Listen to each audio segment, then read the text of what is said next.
Good afternoon. Next ko lang aking gulay na inanunan. Ang sangkap, malunggay, alugbati, tapos, ayan, talong at saka gabi. Gabi na, talbos ng gabi. Ang tawag po niyan ay uyok dito sa kanila, sa Mindanao.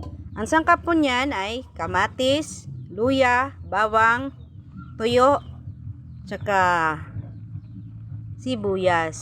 Ayan.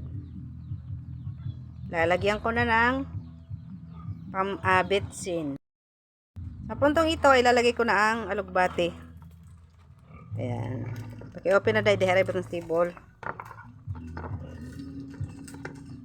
Tapan ulit. Ayan. Sa puntong ito, ilalagay ko na ang pampasarap sa ating mga lutuin. Hindi dapat mawala ang Ajinomoto.